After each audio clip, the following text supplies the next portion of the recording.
Hey YouTube, what's up? Hope you guys are good. Let's talk about some concerns that a lot of preppers have, especially since we're going into 2020 here in a few weeks. I mean, it's almost hard to believe that we are going into 2020. You know, when I was a kid, I have to admit, just because it's a nice, well-rounded number, I really thought in 2020 we would have hovercrafts in every person's driveway, that we would have really advanced TVs, like 3D projection TVs. I really thought that the world would be so. I even thought that we probably didn't have to go to a physical location to work. We could all, just choose to work at home. Of course, this is not the facts at all, but it's interesting. It's interesting how a lot of our expectations really don't come true. And so when we talk about our concerns, we have to be real careful that we're not, overthinking things. At the same time, some people don't think enough. And so, it's better to be prepared and not need it than to need it and not be prepared, as we always say. So this is really, in this video in particular, just to kind of create some more awareness so that you can, be motivated to do things to be more prepared. It's not so that you worry or that you become fearful. Not at all. I don't try to be fearful or worry about things, because that doesn't really typically help me in my life.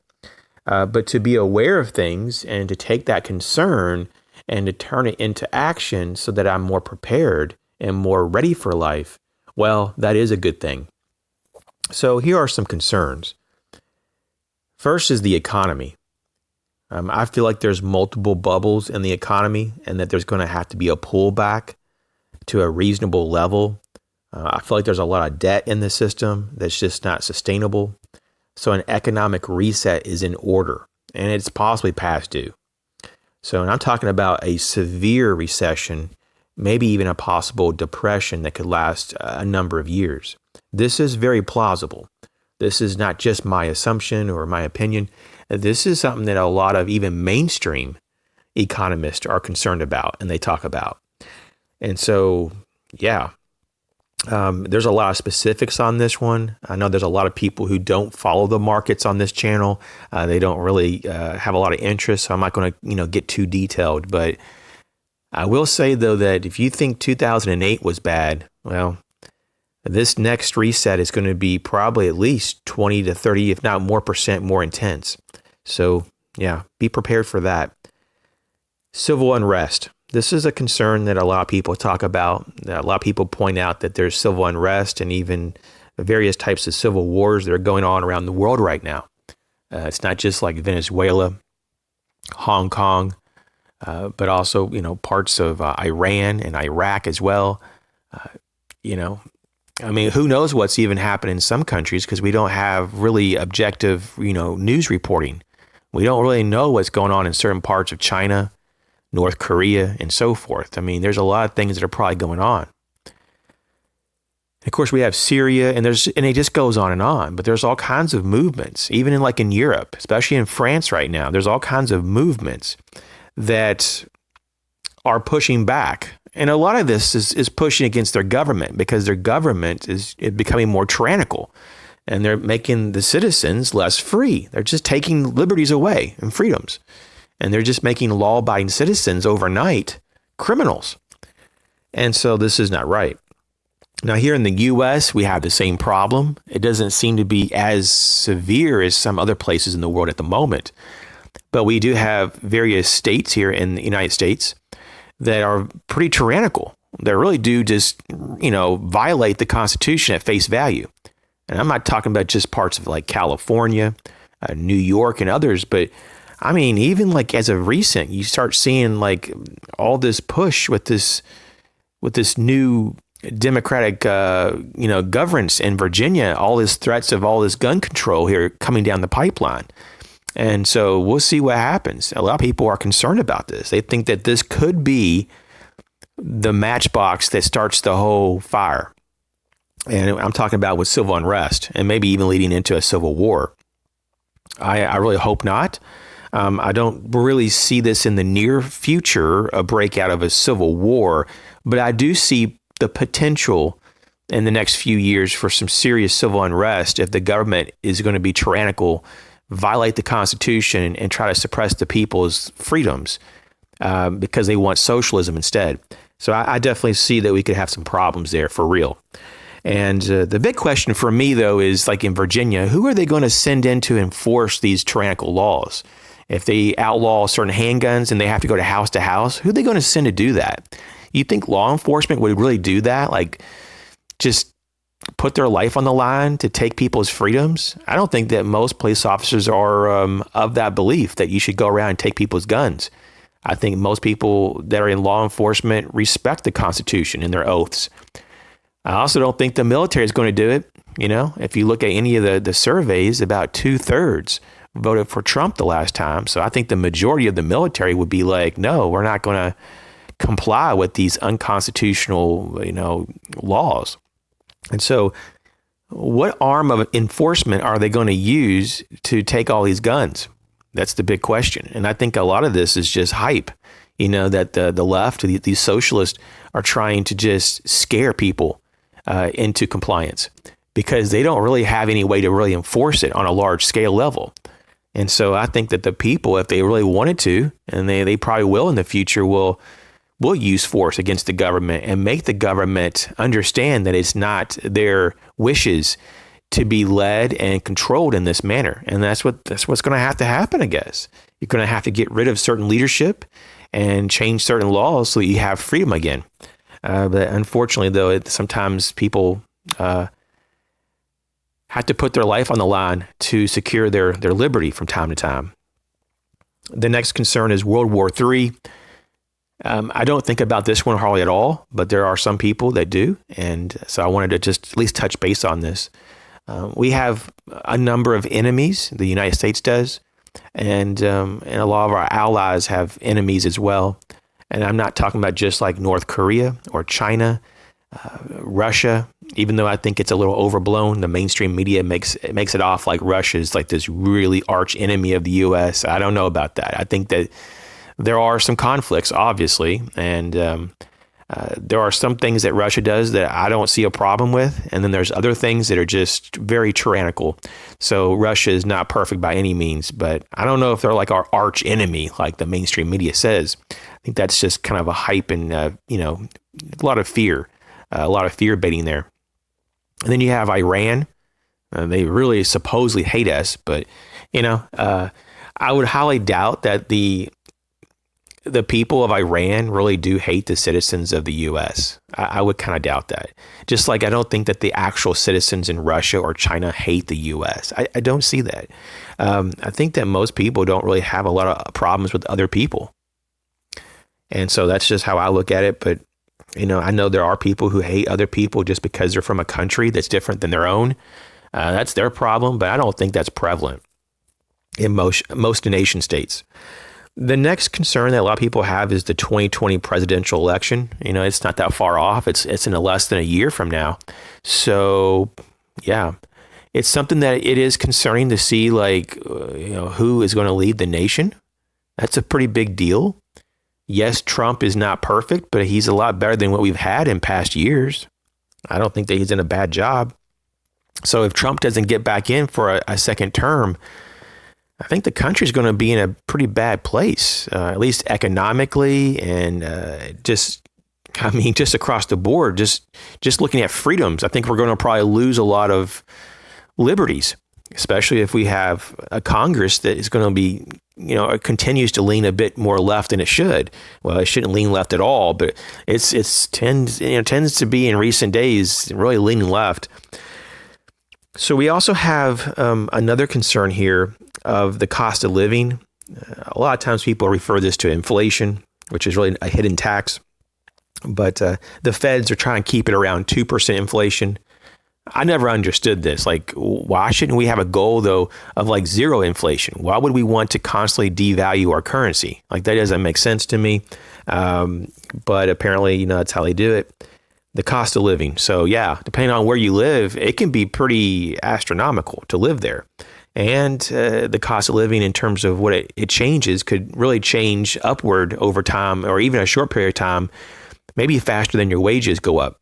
So it's a pretty stressful thing. And these are the three that I've really been able to highlight in my own life that really have gone up faster than the cost of living increases that you may get if you have a job. And that's going to be healthcare. First and foremost, healthcare really is going up at a ridiculous rate. For me personally, it's probably averaged like about 25 to 30% a year for like the last 3 years. And before that, it was about between 5 to 10% increases a year. And so it's at a point now that healthcare is just really almost not affordable or even a possibility for a lot of people now. That's just the reality, for real. Like it's that bad. And so, I mean, I totally understand why there's a lot of people that don't have healthcare, because it's just, you can't really afford it. And even if you do get it at the level that you can afford it, those affordable, so-called affordable plans are more like catastrophic plans with like a $10,000 deduction that you actually have to pay the first $10,000 before it picks up anything. How helpful is that really? Not helpful typically at all. And then, of course, we have the cost of food that goes up, food inflation, and then, of course, housing inflation. Those are kind of bad, too, in certain areas. That was one of the reasons when I did research about where I wanted to move years ago, I looked at the cost of living index, like in detail, and I studied it over time. And I have to tell you, though, it's really paid off. Because where I live, it's one of the lower cost of living in the country. Not the lowest, but it's one of the lower ones. And it just makes life so much easier when you don't have a lot of overhead in your life. Like you don't have a lot of, large line items in your budget, when you can bring those down. The next concern is gun control. A lot of people just are having a lot of problems with all this tyranny. Government's just saying that you can't own certain things. You don't have a right to personal self-defense. I mean, seriously, like the whole thing, first and foremost, to have guns is to protect ourselves from rogue governments, tyrannical governments. And that's the first and foremost. And also, you should have a right, and we do. We have a God-given right in this country, and that's what we believe, to self-defense, self-preservation. And I know there's a lot of places in the world that they have ruled that out, or at least the government says you don't have a right to self-preservation. And I have a number of friends in the United Kingdom that have told me this over and over the last few years, that really they don't have the right to self-preservation. Like self-defense is very limited, if it's almost not even existent. And I mean, I've been told that if you live in the UK, that you have to retreat. And you do everything humanly possible not to engage into any kind of conflict. Like you can't defend yourself in your own home. That's pretty jacked up. And to my knowledge, it's the same way in some different forms in Australia and even, Canada to some degree. I think the Canadians have a little more freedom, though, than most of Europe or like Australia, but still not very free. And there's also states in the United States that aren't very free. They're really messed up, very totally opposite of what the Constitution says. There's all kinds of infringement of the Second Amendment. And it's just like, it's shocking that this is allowed. Like it's just shocking. So yeah, gun control is a big concern. When the government gets to a certain level and they just are starting to come to door, even though I don't really see that happening. If that ever did happen, I mean, seriously, like. That's going back to the second example here of concerns. That's where the Civil War is probably going to break out. Because I know enough people just in my own little circle that they're not going to just surrender their guns. Are they going to die for their guns? Maybe not. But they're going to fight for a while, and that's just the reality of things. When you get a taste of freedom, you don't want to be a slave. But there's so many people around the world that are so used to being a slave, they don't even know they're a slave. They don't even know what it's like to not be a slave. And so they just kind of like, what's the big deal? Guns, no guns, freedom, no freedom. Well, if you don't even know what it is, then how can you even debate that? The next concern is socialism, or the socialist politics, and a lot of the lifestyles that it promotes. It weakens a nation. It weakens the community. These liberal ideologies are, In my opinion, a lot of the reason that we have this snowflake type of generation coming on right now, and what I mean by that, just a bunch of weak-minded people, overly sensitive people. Now, there are some actually legitimate reasons outside of just the politics and morality that why people are acting like they're acting. And I think it has a lot to do, if not the majority, with technology. Because we have kids that have grown up with cell phones, computers, video games at a very high level. I mean, it's pervasive in their everyday life. I mean, you can't even go into a school now and not have, the kids issued some type of tablet or laptop or notepad or something, right? And is that how you say it, notepad? I mean, I'm referring to like the electronic notepads and all that. So you have Wi-Fi streaming through all the classrooms. A lot of kids carry a cell phone 24/7 pretty much. What I'm saying here is that they have a lot of, exposure to radiation all day long. And what I've been able to see over time and expose just for myself, just so I can talk to my friends about this more to protect themselves, is that there certainly is, there are a lot of people, a lot of children, a lot of young people that have the symptoms of radiation exposure, overexposure is what I should say. And so when you see people being so hypersensitive, it's because they have basically been exposed to too much toxic environment in the form of, wireless carcinogen, also known as like Wi-Fi, cellular activity, microwave bands, all this stuff. That's why I'm personally very much against this whole 5G network that's going into place globally.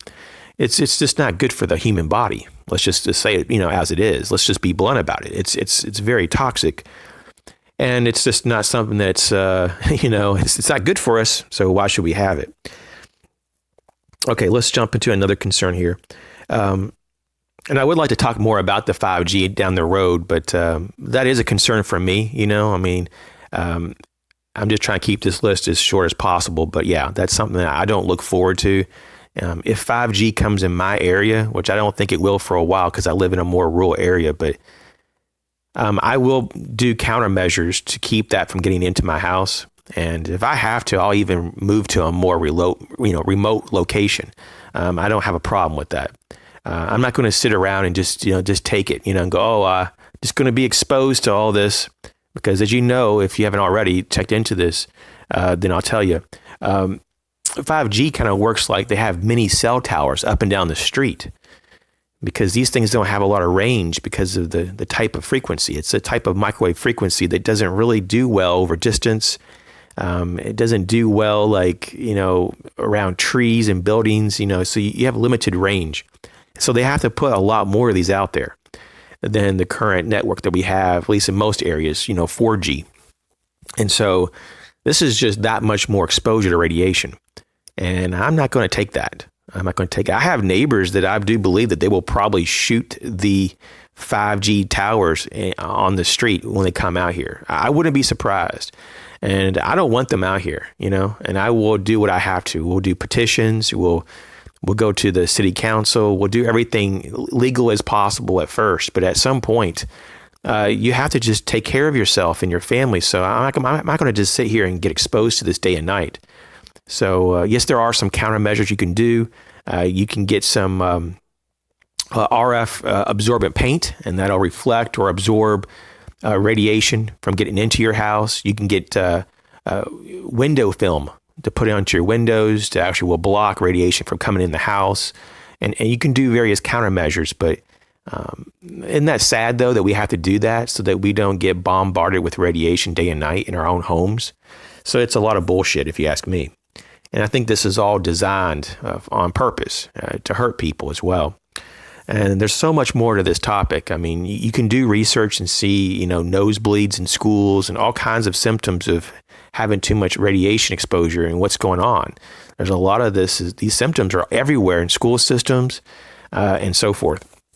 The next concern would be the government getting larger than it already is. I mean, it's already a nightmare how large the U.S. government is. And other nations too. Sometimes their governments are just so inflated, it's just ridiculous. But the U.S. government should not be even half the size that it is. In fact, I think it should be maybe like downsized about 90%. That would make me happy. And get rid of a lot of these really ridiculous departments within the government or various agencies that really shouldn't even be there. So that's something that concerns me and other people. The size of government and the control that supposedly government just kind of just takes on, like they just feel like, oh, we're the government, so we're just going to tell you what to do. Instead of serving the people, they enslave the people.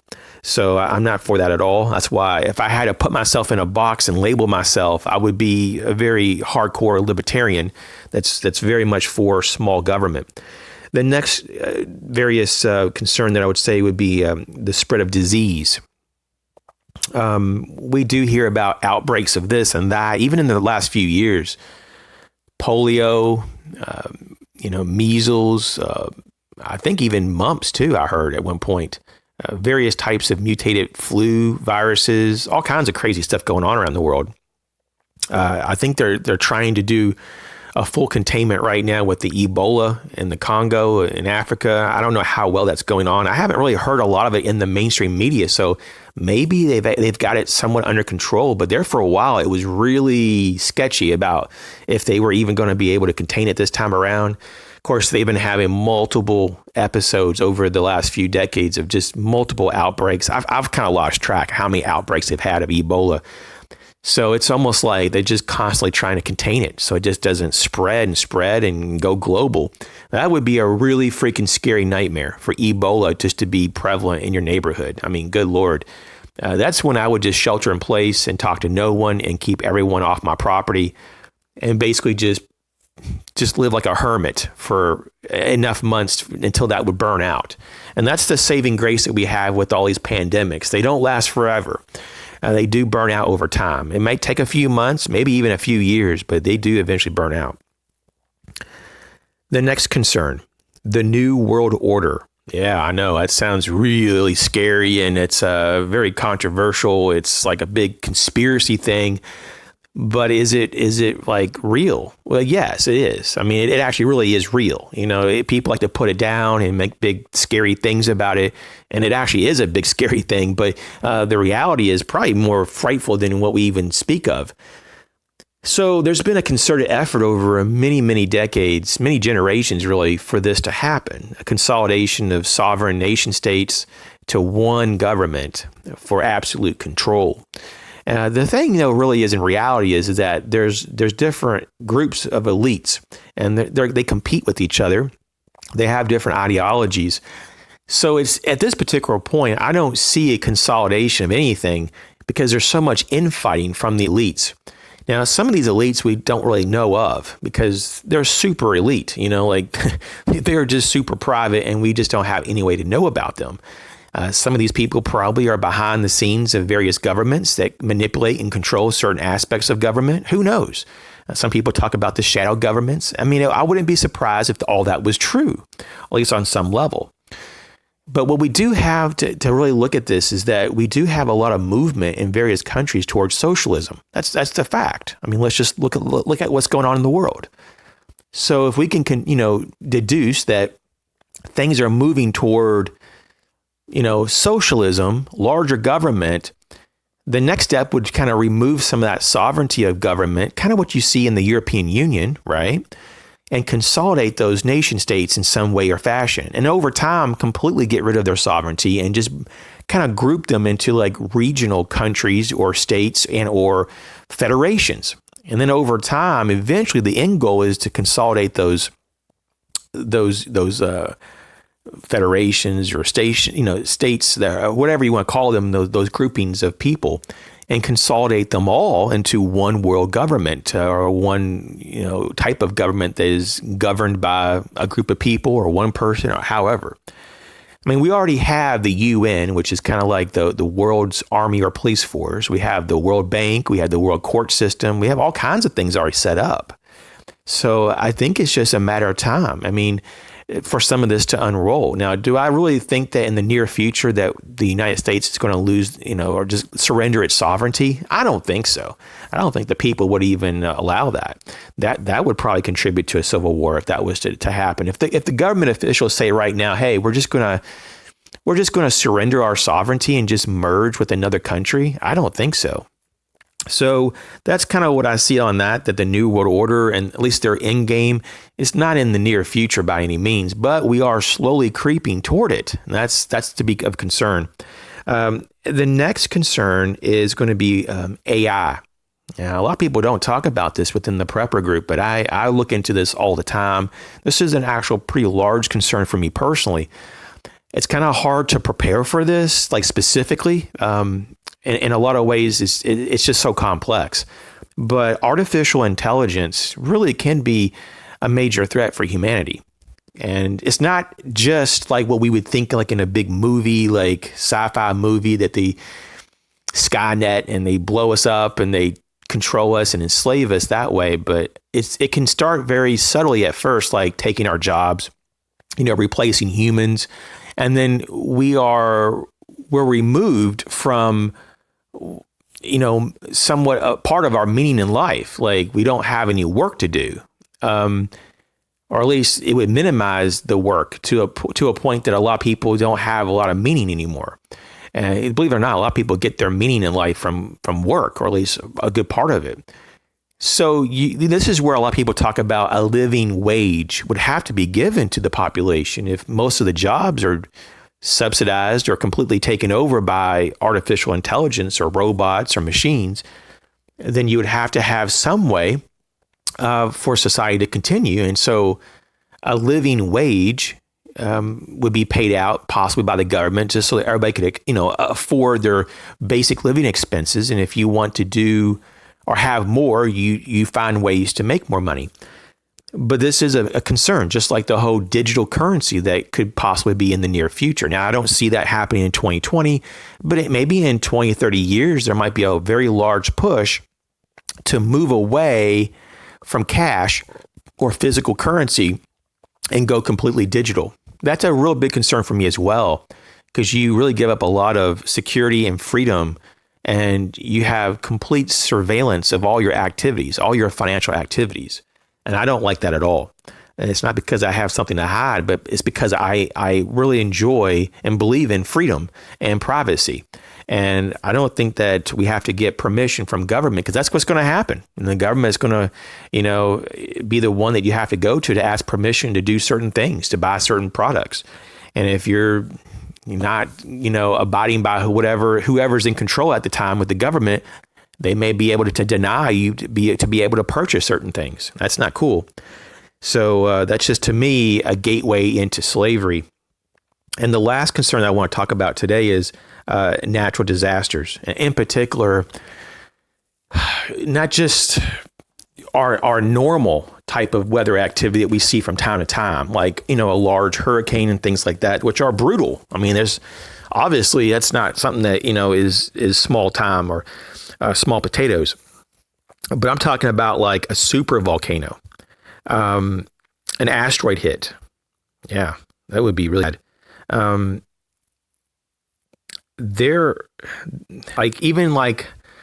And I don't foresee this happening like next year, but there is like this change going on with the Earth. The magnetic poles are moving, at least right now, in a very slow manner, but it's moving. At some point, though, it's going to flip like it has before. So that's a concern. But to me, it's a more distant concern. When we talk about man-made disasters or, type of calamities, crisis things, nuclear power plants going offline and maybe exploding. I also see, nuclear weapons, maybe not in an actual war scenario, but maybe just accidents that happen. And they have happened, various militaries transporting various weapon systems. Something happens, there's an accident, the weapon goes off, or it exposes a population to certain types of, chemicals or whatever, byproducts. And I mean, this stuff happens. It's concerning. I also have to say, just as a bonus concern here, that, and this kind of goes along with bigger government and all the evils that can go along with certain, covert types of government activities, is that, what is really going on, though, like behind the scenes, and I mean that in the sense of, I'm sure there's a lot of unconstitutional things going on in secrecy. I mean, you would be kind of like, it would be ridiculous to think otherwise. I mean, let's just be honest. So, and I'm not talking about just like CIA overseas activities, covert operations, black operations, kind of things that are stealth or off the book stuff. But I'm talking about here, even in the U.S., and more particular, like underground. And what's going on really in these underground bases, these networks. If you look into this, and I've been into this for over 20 years now, just love to just look into this. There's not a lot of information, but there is some. And there are various testimonies and things, that could be potentially true about just some massive cities that are underground that the government has, classified, not accessible from the public to view, but they're there. And most of this is military operations. They call some of these DUMBs, deep underground military bases. Some of them are multiple miles underground, and they're networked in different ways. So kind of makes you wonder, like, what's going on down there? What is all this? Are they expecting something to happen above ground? That's why there's so much underground activity. Are there prisons down there? Are they doing experiments on humans down there? Like, what's going on? You kind of wonder about stuff. And of course, there's all kinds of really interesting information from various people. Some of this, you can't believe at all, but some of this comes from very credible sources that we may have captured various technology, possibly from other life, in the solar system or in the universe. There could be alien technology that the governments of the world have, at least some of them have, and they're trying to, back engineer. It seems like at this point, though, the material science hasn't really caught up in our day to what their material science is. So we may understand the mechanism of how these things work, but we can't replicate them because we can't make those materials with our modern day science. So the material science is very much lagging. There's estimates that it's going to take another 100 to 200 years for us to catch up with some of this, if this is even true, what's going on in some of these very covert black op programs that may have very interesting hardware that's not man-made, if you know what I mean. It's very interesting stuff. I know this is kind of outside the scope of a lot of prepper videos, and we talked about some things that are very controversial. But I just wanted to highlight some of this, that there are some concerns about how things can be used against us, even from our own government, and how people that are supposed to represent us in government can turn on us because they sold out, or whatever their personal interests are. They might be able to satisfy that at the cost of millions of other people. And we have to kind of just stay vigilant and call out evil when we see evil. And when we see good, we call that out as well. So thanks for checking out this video. If you like this video, hit the thumbs up button. Once again, share the video if you can. I really appreciate that. And if you haven't subscribed, please do that. I try to do videos on a regular basis. Sometimes I get busy, but when I'm not busy, I like to do a video. It's kind of therapeutic for me on some level. It kind of gets out my thoughts, and I kind of find it fun to go back sometimes on my older videos and just to see what my thought process was. And it's really interesting how over time things change. As a person, you just change over time. And it's almost like this is kind of like a living diary almost. Like some of these blogs that you see here online. It's kind of what it is. It's almost like a video or an audio version of a diary of thoughts, At least on some of my videos, that's what I do. I just give you my thoughts. So this has been the top 12, maybe even 13 if you count some of those last ones, but top 12, top 13, 2020 prepper concerns.